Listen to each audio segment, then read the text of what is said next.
زیادہ وائرل ہے۔ ایک تو یہ ہے کہ جناب کٹے کی قربانی جائز نہیں ہے، دوسری آج کل بہت زیادہ معروف ہے کہ اگر آپ نے اونٹ کا گوشت کھایا تو اس کے بعد وضو ٹوٹ جاتا ہے۔ کٹے کی قربانی جائز نہیں ہے، اس کی دلیل بڑی حیران کن ہے۔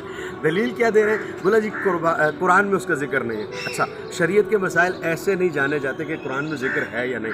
اگر یہی شریعت کے مسائل یوں جانے جاتے ہیں تو نمل پوری صورت اتری ہے، چونٹیوں کا ذکر ہے، سالن بنا کے کھا لیں، قرآن میں ذکر ہے۔ عنکبوت مکڑی کو کہتے ہیں، قرآن میں ذکر ہے، پوری صورت ہے، تو ابال کے سوپ بنا کے پی لیں، قرآن میں ذکر ہے نا ہے۔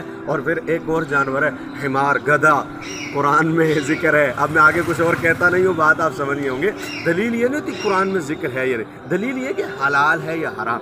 کٹا ایک حلال جانور ہے، کٹا حلال جانور ہے، اور یہ گائے کی طرح ہے۔ بقرہ قرآن میں ذکر ہے گائے، تو کٹا بھی قرآن میں آیا ہے، ذکر آیا ہے گائے کا، تو یہ اس کی طرح ہے۔ اچھا، پھر حیران کن بات ہے، پورا سال کٹے کھا جائیں گے، معذرت کے ساتھ گدھے بھی کھا جائیں گے، کوئی سوچتا نہیں ہے۔ اور اب ایک جانور ہے جو حلال ہے، اس کے متعلق بھی وہ جائز نہیں ہے، تو اس لیے کٹا بالکل حلال ہے، اور یہ کوئی دلیل نہیں کہ قرآن میں آیا ہے کہ نہیں۔ اور پورا سال جو ہے کٹے کا ہی گوشت کھاتے ہیں اور بھینس کا دودھ پیتے ہیں۔ جس جانور کا دودھ پیا جاتا ہے اس جانور کی قربانی بھی حلال ہوتی ہے، جس طرح کہ یہ الحمدللہ 1,25,000 روپے کا ہمارے لیبر جو ہے کٹا لائے ہیں، اور یہ کٹا جو ہے وہ جائز ہے۔ اسی طرح دوسرا مسئلہ جو ہے وہ ہے اونٹ کے گوشت کے متعلق، کہ اونٹ کا گوشت اگر آپ نے کھایا ہے تو اس کے بعد وضو ٹوٹ جاتا ہے۔ ایسا نہیں ہے۔ نبی علیہ السلام سے جب پوچھا گیا کہ اونٹ کا گوشت کھایا ہے وضو کر لوں، سرکار نے فرمایا ہاں وضو کر لو۔